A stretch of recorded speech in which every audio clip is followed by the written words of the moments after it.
y para los que nos visitáis y no estáis normalmente con nosotros los jueves, llevamos años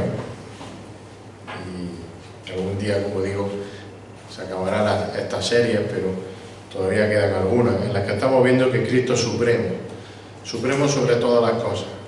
Lo hemos visto sobre muchos personajes del Antiguo Testamento, grandes hombres de Dios, por Cristo supremo, y Cristo es supremo por muchas de sus atributos, de sus características, por muchas de las cosas que Él es propiamente, y ese es nuestro sentido, o lo que queremos expresar en estas meditaciones de los jueves, Cristo supremo sobre todas las cosas. Y en el día de hoy empezamos otra pequeña serie en la que vamos a ver que Cristo es supremo como abogado mediador. Todos sabemos que el Señor Jesucristo es nuestro abogado para con el Padre. Y para ello vamos a ir de forma sencilla, para ver esto, que Cristo es nuestro abogado, al texto que lo dice, al texto de Primera de Juan, capítulo 2, versículo 1. Como digo, allí se nos dice que en Cristo tenemos un abogado mediador, un abogado que en ese versículo vamos a ver que nos llama principalmente a una cosa, nos llama a ese abogado a no pecar. Y como buen abogado que es nuestro Señor, además de decirnos que no tenemos que pecar, nos ha dejado incluso por escrito, por así decirlo, el manual de ayuda para no pecar. Quedaros con la frase esta para esta tarde, en esta meditación: ha sido escrito para no pecar. Ha sido escrito para no pecar. Ese sería el pequeño título de esta meditación. Y dice así Primera de Juan, capítulo 2, versículo 1. Dice allí el apóstol Juan: hijitos míos, pues escribo estas cosas para que no pequéis. Y sigue diciendo: y si alguno peca, abogado tenemos para con el Padre, a Jesucristo el justo. Que el Señor bendiga la porción de su palabra. Y comienza el versículo con esa conocida y frase, expresión cariñosa que reconocemos todos, creo, en el apóstol Juan, de hijitos míos. Hijitos míos. Evidentemente cada uno de nosotros, todos nosotros, somos hijos de un padre físico, de un padre terrenal. Todos tenemos que tener padre, es obvio. Ahora sabemos que en realidad cuando Juan llama así, hijitos míos, en su carta, está llamando a los creyentes que en su momento recibieron el Evangelio, recibieron la salvación de Cristo a través o por medio de la predicación del mismo Juan. Eran sus hijos espirituales. Así que Juan está escribiendo esta carta a creyentes profesantes, como solemos decir muchas veces, creyentes profesantes, es decir, personas que dicen ser creyentes. Y le escribe esta carta para mostrarles cuáles son las realidades que debe mostrar un verdadero creyente precisamente, y también cuáles son las realidades que muestran que alguien es un falso creyente. Por eso, a lo largo de la carta, en varios sitios, Juan contrasta, por ejemplo, la luz con las tinieblas, contrasta el amar con el aborrecer, la verdad con la mentira, etcétera, etcétera. Por ejemplo, en el capítulo 1 de esta carta, los versículos 5 al 7, allí dice Juan que este es el mensaje que hemos oído de Él y que os anunciamos. Dios es luz y en Él no hay tiniebla, o no hay tiniebla alguna. Y dice el versículo 6, si decimos que tenemos comunión con Él, pero andamos en tinieblas, mentimos y no practicamos la verdad. Mas si andamos en la luz, como Él está en la luz, tenemos comunión los unos con los otros, y la sangre de Jesús, su Hijo, nos limpia de todo pecado. En el capítulo 2, también, por ejemplo, en los versículos del 8 al 11, allí podemos leer, dice Juan, que por otra parte os escribo un mandamiento nuevo, el cual es verdadero en Él y en vosotros, porque las tinieblas van pasando y la luz verdadera ya está alumbrando.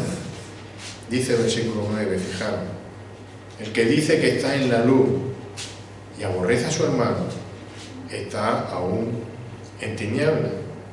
El que ama a su hermano permanece en la luz y no hay causa de tropiezo en él. Pero el que aborrece a su hermano está en tinieblas y anda en tinieblas y no sabe a dónde va, porque las tinieblas han cegado su ojo. Son pautas que identifican a los creyentes o que los diferencian de los no creyentes que encontramos en esta carta. Y en nuestro versículo que hemos leído, en el capítulo 2, versículo 1, Juan enseña, o incluso podemos decir que resume, en cierta manera, el propósito de esta carta y los beneficios del contenido también de esta carta.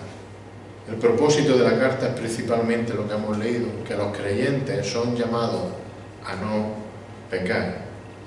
Y son llamados a no pecar gracias a Cristo y gracias a la palabra de Dios. Vuelvo a leer, hijitos míos, versículo 1 del capítulo 2.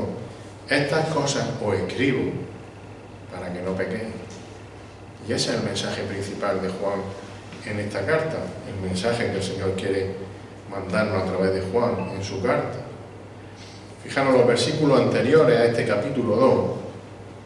Juan dice allí que absolutamente todas las personas, creyentes y no creyentes, todos somos pecadores. Y porque somos pecadores, por tanto pecamos. Aunque ya somos libres del pecado, ya no somos esclavos del pecado, pero los creyentes también, y no podemos negarlo, lo hemos leído antes, no podemos negar que seguimos cayendo de vez en cuando. Y esto es algo fundamental, entenderlo y tenerlo claro. Lo hemos leído, si negamos que hay pecado en nosotros, estamos diciendo que Dios o está mintiendo o se está equivocando, y encima estamos diciendo, como hemos leído antes en 1 de Juan, que no somos su hijo. Fijaros, el versículo 8 del primer capítulo sigue diciendo, hemos leído antes hasta el 7, pero a partir del 8 sigue diciendo hasta el 10. Si decimos que no tenemos pecado, nos engañamos a nosotros mismos y la verdad no está en nosotros. Si confesamos nuestros pecados, Él es fiel y justo para perdonarnos los pecados y para limpiarnos de toda maldad. Ahora, versículo 10, si decimos que no hemos pecado, fijaros, le hacemos a Él, a Dios, mentiroso, y su palabra no está en nosotros. Así que, hermanos, debemos recordar, tener en cuenta que aunque somos salvos, y eso no nos lo va a quitar nadie ya, continuamos pecando, a pesar de que incluso ya andamos en luz, y de que tenemos que ser luz, como se nos explicaba también el domingo. Evidentemente, y lo tenemos claro también, somos libres de la esclavitud del pecado. El Señor rompió esas cadenas de la esclavitud al pecado en la cruz del Calvario, para nosotros. Pero por nuestra propia naturaleza caída, hasta el día que seamos perfectamente glorificados y seamos perfectamente como el Señor, el día que estemos delante de Él, hasta ese día, por nuestra propia voluntad, no por ningún fallo del Señor, no porque su salvación no sea perfecta, sino por nuestra propia condición, nuestra propia voluntad, seguimos cayendo en pecado. Por eso, fijaros, seguimos necesitando que la sangre de Jesucristo nos siga limpiando de todo pecado. Por eso le seguimos pidiendo perdón por nuestro pecado. Tenemos que tener claro, somos salvos en el momento de la conversión, para siempre, libres de la esclavitud del pecado, pero seguimos cayendo. Y como hemos leído, y creo que no hace falta, todos lo entendemos, seguimos cayendo. Yo oí varias veces, espero que vosotros menos que yo. Ahora, la voluntad de Dios, y lo hemos leído en el versículo y en esta carta, la voluntad de Dios es que no pequemos, que dejemos de pecar, que luchemos contra esa condición, que luchemos contra el pecado, que es más fuerte que nosotros, claro que sí. Tenemos que luchar. Y fijaros que Dios haya provisto, como he dicho, nuestra limpieza, por así decirlo, definitiva para la salvación por medio de la sangre de Cristo de nuestro pecado. Eso no significa que tengamos permiso también o tengamos vía libre para seguir pecando. Esto no es como las películas, perdóname, siempre pongo ejemplos a lo mejor demasiado sencillos, pero por lo menos son los que yo entiendo. Y si yo lo entiendo soy capaz de explicarlo. Es como, o esto no es como esas películas de mafiosos en las que los malos, poderosos, hacen lo que quieren y siempre se salen con la suya. ¿Por qué? Porque pueden pagar a los mejores abogados de la ciudad. Eso lo vemos en esas series americanas sobre todo. Tienen los abogados más caros y sortean las leyes y salen inmunes de ellas y hacen lo que quieren. Nosotros tenemos un abogado mediador, un abogado que nos defiende, un abogado, fijaros que como hemos dicho ya, que pagó ya nuestra deuda en la cruz y que sigue pagando por nuestro pecado, sigue siendo nuestro abogado, pero a la vez un abogado que nos dice, mira, no sigas pecando, yo ya te he librado del pecado, pero tu carne te lleva a seguir pecando, no sigas pecando. Pero fijaros, no solo nos dice que no pequemos, porque eso es muy fácil decirlo, yo lo estoy diciendo aquí ahora. Este abogado nos da también su ayuda y los medios para no hacerlo. Porque como he dicho, la voluntad de Dios es que dejemos de pecar. Y en este versículo se nos muestran dos medios para hacerlo, dos ayudas, por así decirlo, para que nos ayudan a intentar, por lo menos, para luchar contra el pecado, que nos ayudan a no pecar. Y el primero de ellos es la palabra de Dios. La palabra de Dios nos ayuda a no pecar. Y cuando digo o decimos que la palabra de Dios nos ayuda a no pecar, mirad, no significa que el conocimiento intelectual de versículos bíblicos es como si fuese algo mágico que nos capacita para no pecar. Evidentemente memorizar versículos es muy bueno y hay que hacerlo desde niño, y si de niño no lo hemos hecho hay que hacerlo de mayores. Muchos hermanos se implican en eso y es bueno, claro que es bueno que memoricemos versículos de memoria, e incluso nos ayudan porque cuando somos tentados podemos recordarlo y eso nos ayuda en la tentación, claro que sí. Ahora, la enseñanza bíblica sobre este asunto es que es la palabra de Dios aplicada por medio del poder del Espíritu Santo.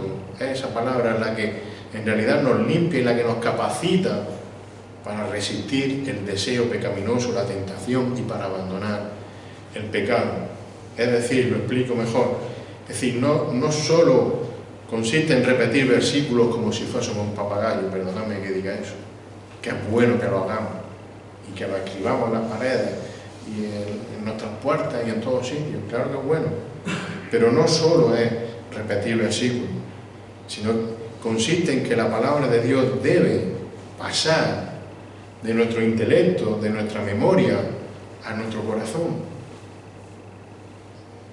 de tal manera que sea ella, que sea la palabra, la que dirija, la que controle nuestro pensamiento, la que dirija y controle nuestros deseos, lo que deseamos, lo que queremos, y por tanto será la palabra la que dirija también nuestras acciones, nuestras respuestas, nuestro comportamiento. Por eso dice la palabra, me viene a la mente, no me acuerdo de la cita exacta, pero de la abundancia del corazón habla la boca. Si la palabra pasa de nuestra memoria, de nuestro intelecto a nuestro corazón la devolverá por la boca. Así actuaremos, así viviremos. Y esa es la manera en la que la palabra de Dios nos ayuda a no pecar, siendo ella nuestra guía, nuestra dirección, como decimos, nuestro manual diario. No sé, muchas expresiones utilizamos para explicar esto. Dice el Salmo 119, en el versículo 9, Salmo 119, 9 al 11, ¿cómo puede el joven guardar puro su camino? la pregunta que hace el salmista. Y él mismo se responde, guardando tu palabra. Y dice el versículo 10, con todo mi corazón te he buscado, no dejes que me desvíe de tus mandamientos.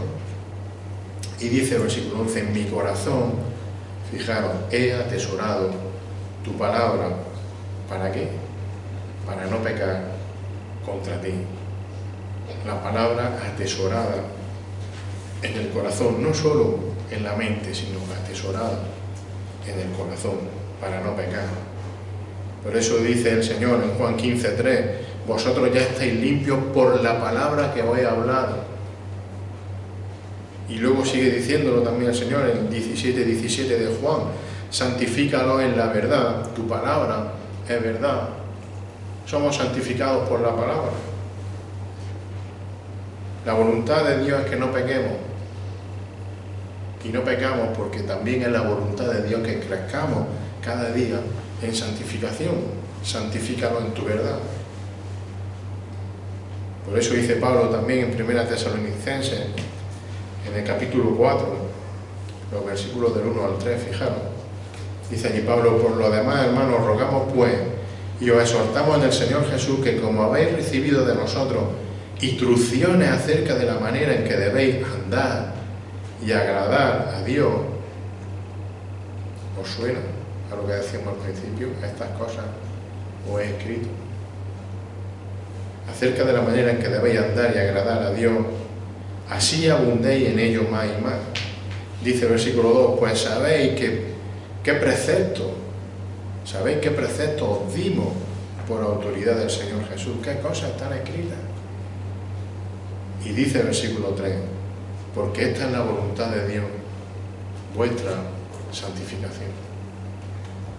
La voluntad de nuestro Señor, de nuestro Dios, la voluntad de nuestro abogado, es que en vez de pecar, crezcamos en santidad. Es decir, crezcamos en su imagen y en su semejanza. Y todo ello a través de su palabra. Porque conocer, vivir, obedecer y practicar la palabra de Dios, entonces nos va a ayudar a no pecar. Ahora hay otro medio que nos ayuda, y vemos en ese versículo. Otro medio que nos ayuda en nuestra lucha con el pecado, o a luchar contra el pecado, contra la tentación hacia el pecado. Y es la obra de nuestro Señor Jesucristo. La obra de Cristo nos capacita para no pecar. Mirad, cuando dice Pablo, escribo estas cosas, nos debe de surgir una pregunta, y a los jóvenes que estáis ahora estudiando hermenéutica, os escribo estas cosas, ¿qué debéis de hacer? ¿Qué pregunta tenéis que hacer? ¿A qué se refieren? ¿Qué son esas cosas? ¿No? Una pregunta lógica y rápida.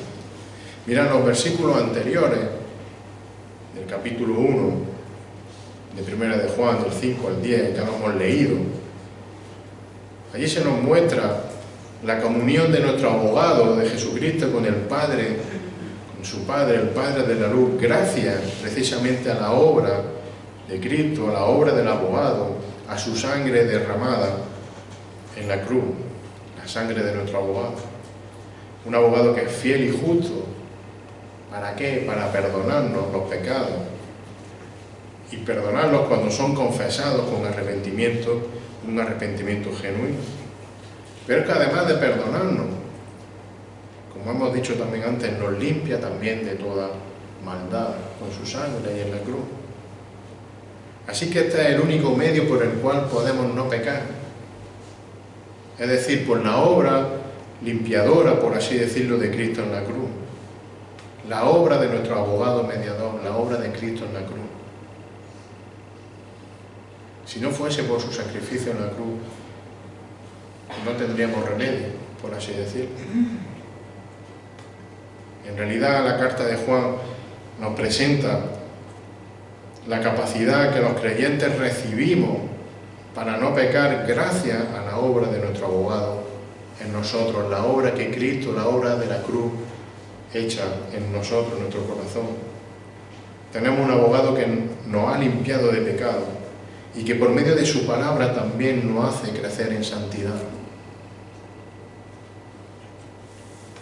Dice la carta de Tito, la carta de Pablo a Tito, en el capítulo 2, fijaros, versículo 11 al 14.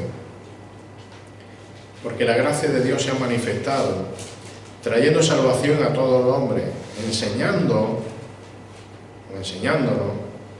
que negando la impiedad y los deseos mundanos vivamos en este mundo sobria, justa y piadosamente, aguardando la esperanza bienaventurada y la manifestación de la gloria de nuestro gran Dios y Salvador Cristo Jesús, nuestro abogado, podríamos decir.